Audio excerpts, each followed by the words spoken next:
Good evening, travelers of the night, wherever you are watching from, whether it's early morning, late midnight, or somewhere in between.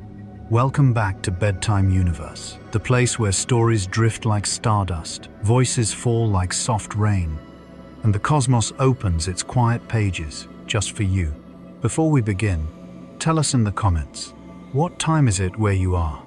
And what universe are you drifting into tonight? Now, breathe in. Let the noise of the world fade away, because tonight we follow a traveler from beyond the sun, beyond every planet we know, a wanderer older than our world itself. This is the story of 3I, Atlas, the interstellar comet that crossed our skies for only a moment, carrying memories from a distant star. Imagine this: far beyond the warmth of the sun, past the orbit of Neptune, past the icy rocks of the Kuiper Belt, past the loose, drifting shells of the hypothetical Oort cloud, and even farther into the starless dark between the stars, something moves. Not quickly, not slowly, simply, eternally. A speck of ice, a grain of stone, a body shaped by silence, sculpted by billions of years of drifting through nothingness. This is 3I, Atlas. Long before the Earth had oceans, long before the moon had fused from molten rock, long before the sun had even finished forming, this wanderer began its journey. Not from our solar system, not from the dust and gas that once circled our infant sun like a shimmering halo. No, 3I, Atlas, was born somewhere else, under a different star, in a different neighborhood of the Milky Way.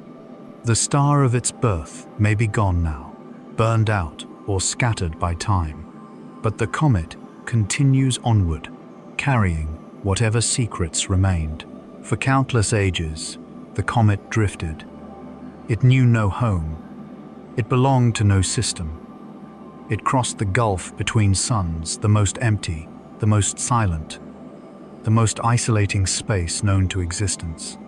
Out there, temperature means nothing. Sound cannot travel. Light from distant stars arrives thin and fragile, like the memory of something long gone. But even in the darkness, the comet endured. And then, after perhaps a million years of wandering, it crossed a boundary invisible to any eye except those that measure gravity and the whisper-light pull of stars. It entered the outskirts of the sun's influence, drawn not by invitation, but simply by mathematics. To us, this moment is monumental. To the comet, it is merely another step in an endless, drifting life. Scientists first noticed 3I, Atlas, as a small, faint smear of movement across digital images from the Atlas Survey Telescope in Chile. It looked like any other comet at first, but deeper analysis revealed something extraordinary. Its orbit was not an ellipse, or a circle, or even a stretched-out oval. It was hyperbolic, a trajectory so wide it never curves back. It was not bound to the Sunday. It was merely passing through. A visitor, a guest from the deep. The moment this was confirmed, astronomers around the world adjusted their telescopes, re-aimed satellites, and sharpened their calculations. They had only seen two objects like this before: the strangely tumbling, elongated Oumuamua and the blazing comet 2I, Borisov. Now, 3I, Atlas, became the third messenger from beyond our solar shores. For a moment, the world paid attention, and yet for the comet, attention meant nothing. It did not glow brighter because we looked at it. It did not turn its path. It simply continued. As it approached the inner solar system, sunlight began to warm its frozen surface ice that had been frozen since before human language existed, since before Earth's continents settled into their current shapes. The warmth awakened the comet. Gas vaporized, dust loosened. A coma formed around it, like a soft halo, and a tail unfurled behind it, pulled by radiation and wind from the Sunday. To the human eye, the comet looked alive. To the comet, this was simply chemistry. Observatories on Earth captured images of the growing coma, turquoise hints of ionized gas, white streams of dust, and unstable jets erupting from fractures in the nucleus. Each image was a treasure. The material escaping the comet carried the chemical signatures of a world we would never see. What molecules lived inside 3I, Atlas? What ancient dust had clung to it since the first days of its formation? What clues to alien chemistry waited in the mist? Astronomers worked quickly. Everything about comets is temporary. Every moment is fleeting, and an interstellar comet is the most fleeting of all. While telescopes on Earth observed the comet from afar, spacecraft around Mars caught something rare, a close-up. Against all odds, as 3I, Atlas, passed near the orbit of Mars, orbital spacecraft captured images of its coma, finer, sharper, closer than anything we had expected. Frame by frame, the images revealed jets bursting from beneath the surface, like breath exhaled in cold air. For a body that had slept in darkness for so long, the sun must have felt blinding. Imagine being buried in ice for 1 billion years, then suddenly feeling warmth again. Imagine not understanding why. The comet's surface fractured, pieces of ice cracked, sublimated, and drifted into the void. Sunlight peeled back layers of material that had not seen radiation in epochs. In the coma, instruments detected water vapor, carbon-based molecules, and fragments of organic dust, tiny hints of chemistry that existed long before Earth's first life took form. Some people wondered, could this mean life elsewhere? The scientists answered carefully. Organic chemistry does not mean biology, but it does mean potential. It does mean commonality. It does mean that the ingredients of life, or of planets, or of atmospheres, may be scattered everywhere, woven into the fabric of the galaxy. If a comet from another star contains pieces of organic material, then perhaps these molecules are not rare at all. Perhaps they are universal. Perhaps the galaxy builds with the same tools in every corner. The closer 3I, Atlas, came to the sun, the more active it became. Its tail stretched millions of kilometers into space, illuminated by solar wind. Its coma brightened. Its nucleus, hidden beneath layers of dust, released more and more ancient vapor. For a brief moment, just a few days, the comet was at its most alive. Scientists call this moment perihelion. Poets call it the comet's awakening, but the universe calls it what it truly is: temperature change. 3I Atlas passed its perihelion near the end of October, at a distance close to the orbit of Mars. Though never visible to the unaided human eye, it was studied intensely by telescopes across the globe and in orbit. Every observation mattered, every frame captured, every spectrum preserved. Because once the comet passed the peak of its encounter with the sun, it began to dim, slowly at first, then faster. The heat slackened, the jets quieted, the coma shrank, the tail scattered into faint wisps trailing behind it. The comet, once awake, began to return to its ancient slumber. From Earth's point of view, this fading felt like the ending of a story. But in truth, for 3I, Atlas, this was simply the restoration of a natural state. The sun was never meant to keep it warm. The inner solar system was not its home. This was just a brief detour, one that the comet would forget as soon as its heat dissipated. Calculations showed that 3I, Atlas, would never return. Its hyperbolic trajectory was a lifelong goodbye. Once it passed through our solar system, it would head toward interstellar darkness again, toward the same silence it had known for so long. Somewhere, perhaps hundreds of thousands of years from now, it may drift into the outer boundaries of another star system. Perhaps it will warm again briefly. Perhaps another civilization millions of years in the future will detect it and wonder, as we did, where it came from. Or perhaps it will drift forever, unseen, untouched, uninterrupted. But here is the strange thing. Even though 3I, Atlas, will forget us, we will not forget it. The data collected from this comet will be studied for years, perhaps decades. The organic signatures in its coma may lead to future discoveries. The unusual chemistry frozen within it may answer questions we have not yet learned to ask. And the simple fact that it came from another star reminds us of something profoundly beautiful. We are part of a galaxy that is alive with motion. Objects travel, systems evolve, stars are born and die. Material drifts between suns, carrying stories older than any language, older than any species, older than any world. We are not isolated. We are connected, even if only by a grain of ice passing in the night.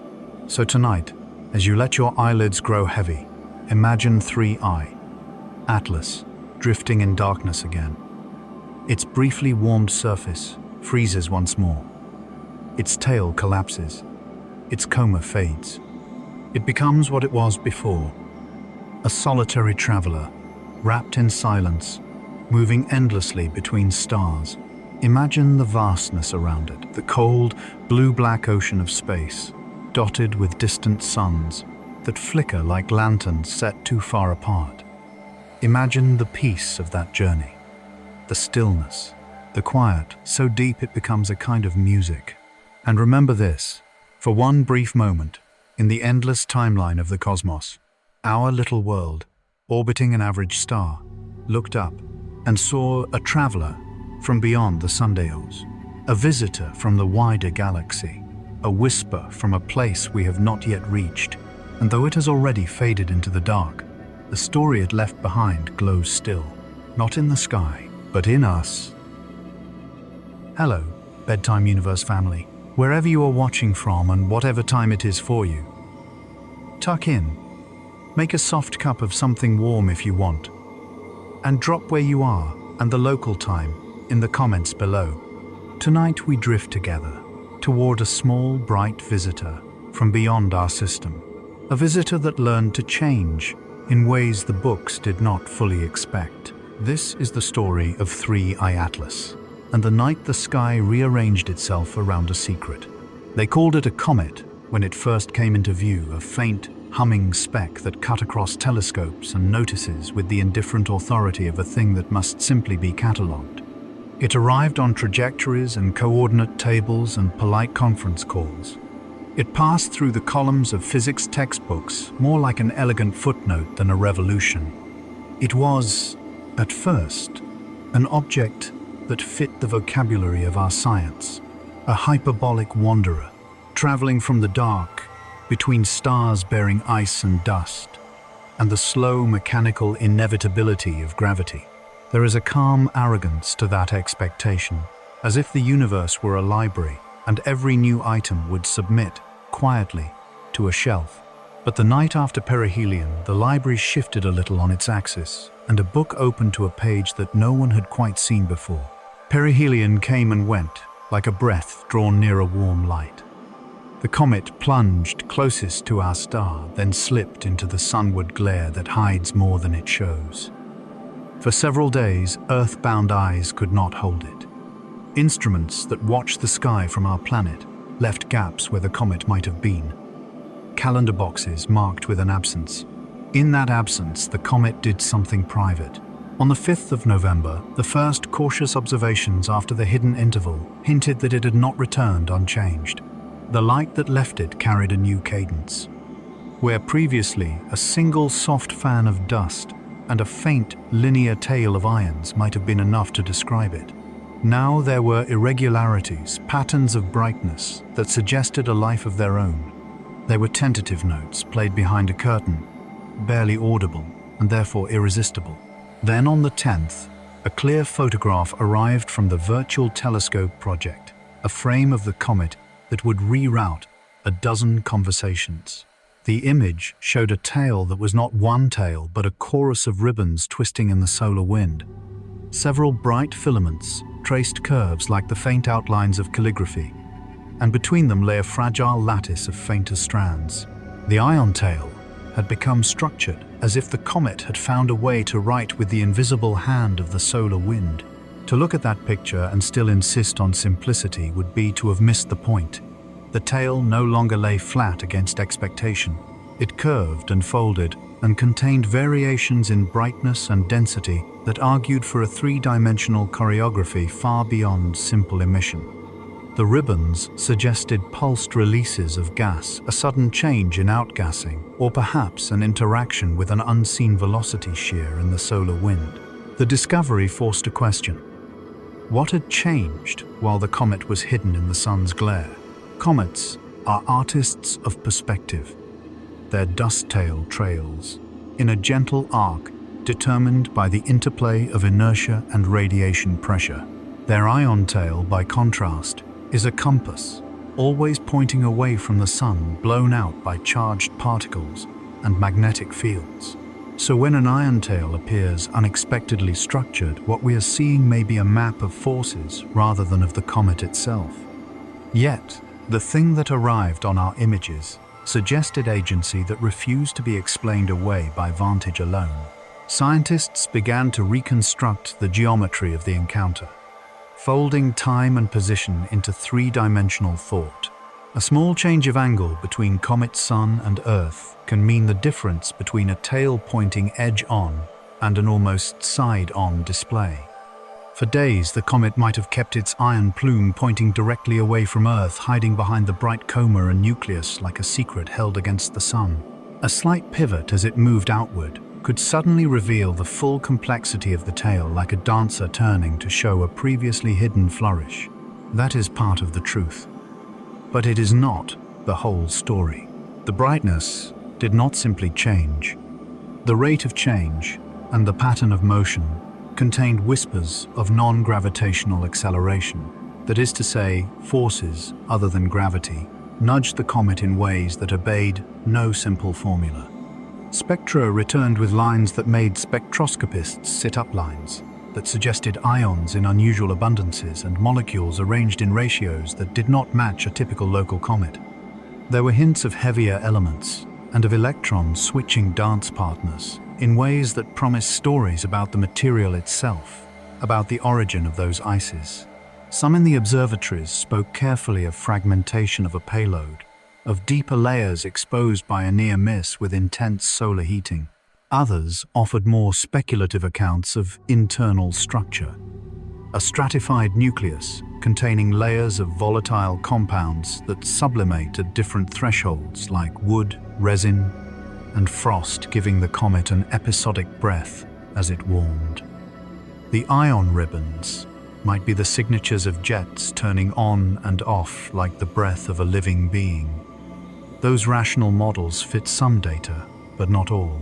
In the margins, where the more poetic and more patient scientists kept their notes, there were phrases like complex electromagnetic interactions and solar wind shears. The sun is not a simple blower of particles. It is a braided field of magnetism, a storm track in plasma. A comet that carries an unusual magnetic signature or that contains charged grains may be sculpted by those invisible currents into filaments and arcs. If 3I Atlas was carrying dust that held charge differently, or if its coma preferentially ionized in sudden pulses, the solar wind could weave that material into the ribbons we saw. But part of the late-night conversations also confronted origin. This comet is not native to our system. It is an interstellar messenger. With that ancestry comes the possibility that its material is unfamiliar in proportion rather than degree. The molecules locked in its ices might preserve chemistry from a different star, a different chemical climate, where formation recipes yield odd stoichiometries and strange grain structures. If so, then the comet is not only a visitor but a sample returned by fortune to our laboratories. It carries with it the memory of another disk of gas, another primordial chemistry. The image of the iron ribbons became a kind of Rorschach test for curiosity. Some saw the result of geometry and electromagnetism only. Others saw evidence of layered internal structure revealed by extreme heating. A few suggested that the comet had shed a thin outer shell near perihelion, exposing an inner architecture that outgassed in narrow jets, creating the striped tail. Yet those models struggled to reproduce the observed acceleration and unusual spectral lines, unless one allowed for exotic concentrations of volatile species, or for charged dust of unusual size distribution. Night after night, the observatories sent data, and the data pushed back, asking for more imagination. Radio telescopes listened for thermal emission and found slight deviations in expected flux. Space-based assets that could look closer to the Sun provided glimpses of the comet while it was hidden from Earth's ground-based gaze, but their view was still limited by instrument sensitivity. The situation underscored the crucial truth that perspective can turn absence into presence. The same event can be invisible or astonishing, depending on the angle and the instrument. There is a gentle cruelty to astronomy. We are often forced to reason from shadows to substance, to build a model of a thing that has rotated away from us. For the comet, this meant that a full explanation would be built from geometry and timing, and small changes recorded with great care. The sequence of outgassing pulses, the measured whips of acceleration, the spectral fingerprints of ions, all had to be fit into a coherent tale. The tale that began to emerge was neither tidy nor sudden. It was a tapestry of processes, sometimes cooperating, sometimes competing. The perihelion had heated the nucleus unevenly, exposing pockets of volatile material beneath surface layers that had been baked hard over eons in interstellar cold. Those pockets, when exposed, behaved like bottled storms. They vented gas in short, intense episodes, releasing ionizable molecules in belts across the surface. The solar wind then caught those released plumes and braided them into filaments, shaped by local magnetic field directions and by transient reversals in wind velocity. Tiny charged dust grains, embedded in the flow, increased the contrast of the filaments by preferentially scattering sunlight. But still there were unresolved details. Why had spectral lines suggested surprisingly high proportions of certain lighter molecules and anomalies in ion ratios? Why had the acceleration included components that seemed to come and go in ways correlated with tail structure? The answer likely lay in microphysical detail. The grain size distribution, the manner in which dust grains charged the pattern of surface porosity. Those are measurements hard to obtain from afar. The story of 3I Atlas is as much about our relationship to the sky as it is about the comet itself. The discovery of the structured ion tail reminded us that our models are models, not scripture. They are the best languages we have to describe the universe, but not the only possible languages. We also discover the limitations of our viewpoint. For weeks, the comet became a teacher. Graduate students rose at odd hours to watch the data drip in. Amateur astronomers with telescopes on rooftops sent their snapshots and voices into mailing lists. Crowds gathered behind online feeds to whisper astonishment. People who had never thought about ionized plasma learned to imagine magnetic field lines as ropes in a cosmic wind. Children asked simple questions whose honesty forced crisp answers. There was also an ethical undercurrent in the discourse. The event showed why investment in spaceborne observatories matters. When a comet hides in the sun's blind glare, the only way to maintain continuous observation is to leave Earth behind. A constellation of instruments with different vantage points becomes more than convenience. It becomes capacity to see without the distortions of a single geometry. The revelation of 3I Atlas was a small argument for more eyes in space, not because space is romantic, but because nature hides its tricks well and tends to reveal them only to the patient and the prepared. At night, I imagined the comet itself drifting outward, now past the point of closest stellar embrace, carrying the memory of heat, the scars of sublimation, the tiny scars where jets punched new vents. In its wake, the solar wind would continue to pull the ionized material into ephemeral sculptures that would dissolve and reform as conditions changed. Down on Earth, we would watch and speculate and collect, and perhaps in time, send probes to intercept smaller, interstellar visitors, and to taste directly rather than infer. There was also a quieter lesson, the human one. In the face of unexpected complexity, the community did not splinter.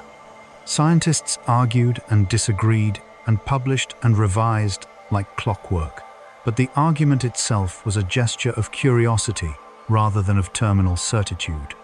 News segments would sometimes escalate the language to alarm, but the nights in data rooms were full of patient work and gentle wonder.